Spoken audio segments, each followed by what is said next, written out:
दीना कोलकाता के एक उपनगर संतरागाछी में रहता था। वहीं एक गली में उसकी झोपड़ी थी। उसी झोपड़ी के आगे उसकी छोटी सी दुकान थी, जहां उसने एक सिलाई मशीन लगा रखी थी। दुकान में वह टैक्सीन के साथ साथ कपड़ों के बैग भी तैयार करता था, साथ में कुछ चप्पलें भी बनाता था। दीना की पत्नी मीना मोहल्ले में मजदूरी का काम करती थी या फिर गल्ले की दुकानों में चावल, गेहूं, मसाले की सफाई करती थी। बदले में नगद मजदूरी या अनाज मिल जाता था। दीना के 4 बेटे थे। सबसे बड़ा बेटा गोलू, उसके बाद पिंकू, टिंकू और सबसे छोटा सोनू। चारों बेटे स्कूल जाते थे। बीच बीच में दोनों बेटे शहर जाकर सामान बेचा करते थे। परिवार की गुजर बसर हो जाती थी। एक दिन दीना ने अपनी पत्नी मीरा से कहा, हम दोनों कितने भाग्यवान हैं। हमारी मौत पर कंधा देने वाले चारों बेटे हैं। बाहरी कंधे की ज़रूरत नहीं पड़ेगी। देखते देखते गोलू और पिंकू दोनों बीए पास कर गए। इत्तेफाक से राज्य के नए मुख्यमंत्री भी अन्य पिछड़ा वर्ग से थे। उन्होंने फरमान जारी किया कि अन्य पिछड़ा वर्ग के कोटे के खाली पदों पर फौरन बहाली करके एक्शन टेकन रिपोर्ट सरकार को सौंपी जाए। दीना के दोनों बेटों को राज्य सरकार के आरक्षण के बल पर क्लर्क की नौकरी मिल गई। एक की पोस्टिंग बर्दवान थी और दूसरे की आसनसोल में हो गई। कुछ साल तक वे दोनों परिवार की माली मदद करते रहे और बीच बीच में अपने घर भी आया करते थे। टिंकू और सोनू भी अपनी पढ़ाई में लगे गए थे। मीरा ने अब बाहर का काम करना बंद कर दिया था।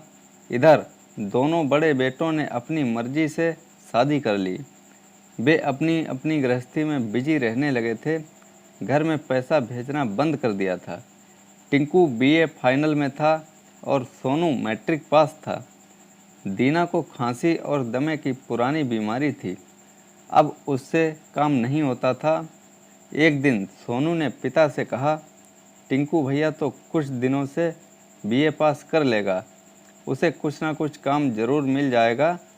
तब तक आप भैया को पढ़ने दें, आपका काम मैं संभाल लूँगा।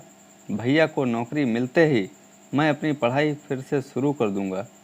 दुकान का काम अब मीरा देखती थी। सोनू रोज़ कुछ बैग और चप्पलें लेकर बेचने निकल जाता था। रोज़ की तरह सोनू उस दिन भी दोनों कंधों पर एक एक थैला लिए था। एक थैले में कुछ जोड़ी चप्पलें थीं, कुछ जेंट्स और कुछ लेडीज। दूसरे कंधे पर भी थैला होता था, जिसमें टैक्सीन और कपड़े के बैग थे। अक्सर प्लेनेटोरियम इलाके से थोड़ा आगे सड़क के किनारे एक सुंदर लड़की उसे दिखती थी। जब भी वह उसे देखता, वह पूछता, दीदी कुछ लोगी? वह मना करते हुए बोलती, मुझे कुछ नहीं चाहिए, तुम अपना समय बर्बाद ना करो।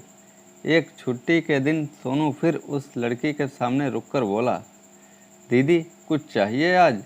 आपकी चप्पलें काफ़ी घिसी हुई लगती हैं। लड़की ने अपनी साड़ी खींचकर नीचे कर चप्पलों को ढक लिया। फिर वह बोली, कुछ नहीं चाहिए। तुम रोज़ रोज़ मुझसे ही क्यों पूछते हो? यहाँ तो थोड़ी थोड़ी दूरी पर हर खम्भे पर लड़कियाँ खड़ी हैं, तुम उनसे क्यों नहीं पूछते? दीदी आप मुझे अच्छी लगती हो, बस रुककर 2 पल आपसे बात कर लेता हूँ। बिक्री हो या ना हो। अच्छा अपना नाम बताओ। मैं सोनू। और आप? मैं पारो। और आपका देवदास कौन है? सारा शहर मेरा देवदास है, चल भाग यहाँ से। बित्ते भर का छोकरा और गज भर की जवान, पारो बोली। सोनू हंसते हुए आगे बढ़ गया और पारो भी हंसने लगी। अगले दिन फिर सोनू की मुलाकात पारो से हुई। उसने पूछा, दीदी आप रोज़ यहाँ खड़ी खड़ी क्या करती हो? मैं भी कुछ बेचती हूँ। क्या? तुम नहीं समझोगे, बोलकर पारो ने आगे वाले खंबे के पास खड़ी लड़की की तरफ दिखाकर कहा, देख जो वह करती है मैं भी वही करती हूँ। सोनू ने देखा कि उस लड़की के पास एक लड़का आया और उसके साथ 2 मिनट बात की। फिर वे दोनों एक टैक्सी में बैठकर निकल गए। अगले दिन सोनू फिर उसी जगह पारो से मिला। दोनों ने आपस में एक दूसरे के परिवार की बातें की। सोनू ने कहा, मैं काम करके घर का खर्च और बड़े भाई की पढ़ाई का खर्च जुटाने की कोशिश करता हूँ। पारो बोली, तू तो बड़ा अच्छा काम कर रहा है। मैं भी अपने छोटे भाई को पढ़ा रही थी। वह बीए पास कर चुका है, कुछ जगह नौकरी की अर्जी दी है। उसे काम मिलने के बाद मैं यहाँ नहीं मिलूँगी। कुछ दिनों तक ऐसे ही चलता रहा था। सोनू की अक्सर पारो से मुलाकात होती रहती थी। टिंकू बीए पास कर चुका था, नौकरी के लिए उसने भी अर्जी दे रखी थी, पर साहब को रिश्वत चाहिए थी, इसलिए ऑफ़र लेटर रुका हुआ था। पिछले 2-3 दिनों से सोनू सामान बेचने नहीं निकल सका था।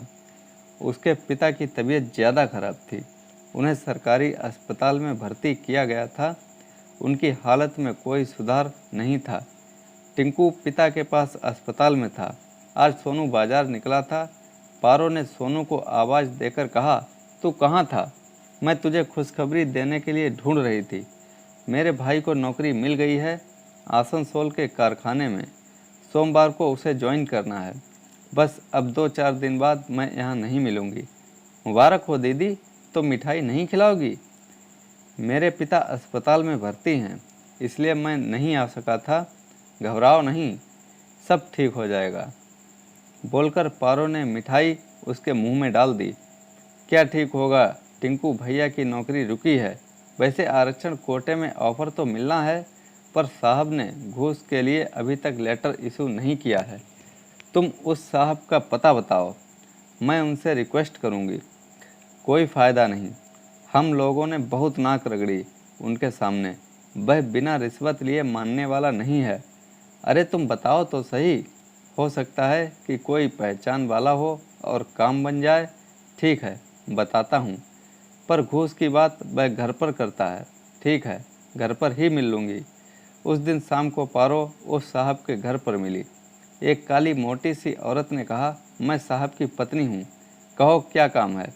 पारो बोली, मुझे भाई की नौकरी के सिलसिले में उनसे बात करनी है। ठीक है, तुम यहीं रुको, मैं उन्हें भेजती हूँ। बोलकर वह अंदर चली गई। साहब आए तो पारो को ऊपर से नीचे तक गौर से देखते रह गए। पारो ने अपने आने की वजह बताई तो वे बोले, तुम लोगों को पता होना चाहिए कि दफ्तर का काम मैं घर पर नहीं करता हूँ। पारो ने सीधे मुद्दे पर आते हुए धीमी आवाज़ में कहा, सर मैं ज़्यादा रुपए तो नहीं दे सकती हूँ।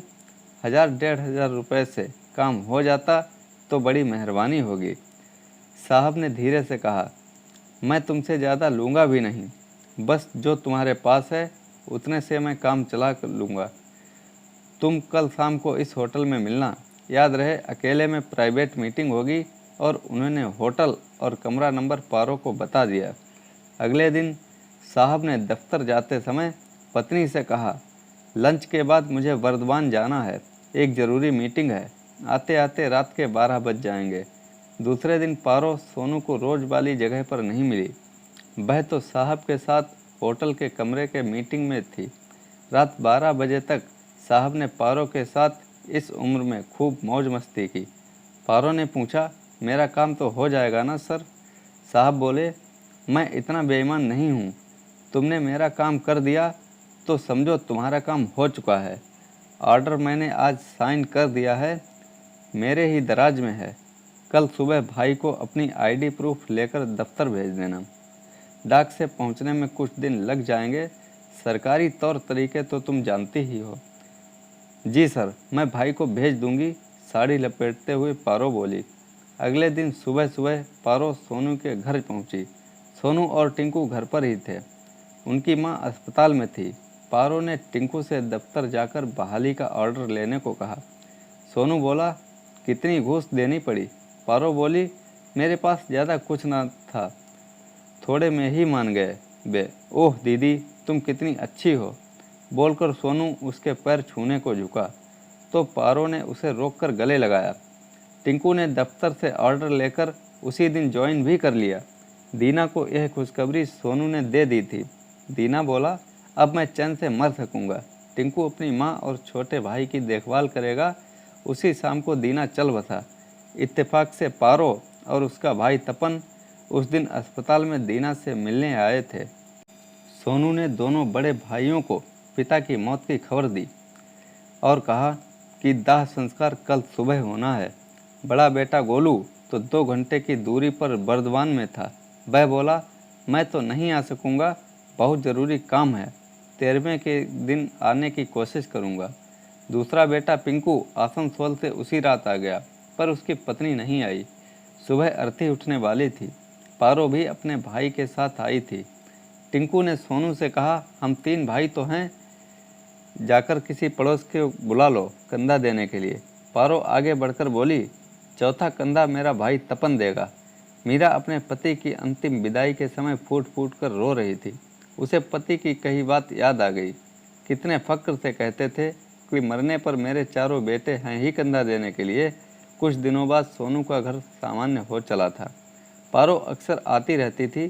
सोनू अपनी पढ़ाई में लग गया था।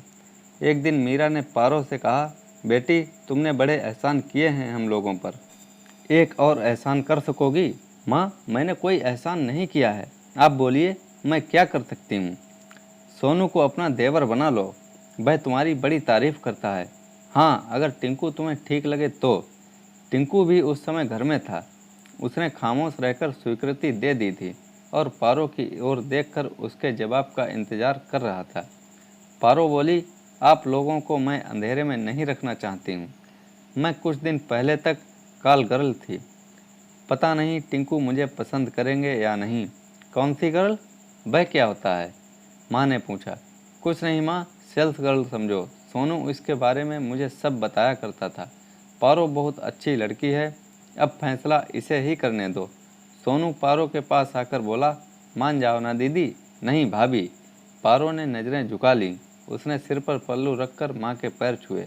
तो दोस्तों, कैसी लगी ये कहानी? लाइक करें, कमेंट में बताएं और चैनल को सब्सक्राइब करना ना भूलें। धन्यवाद।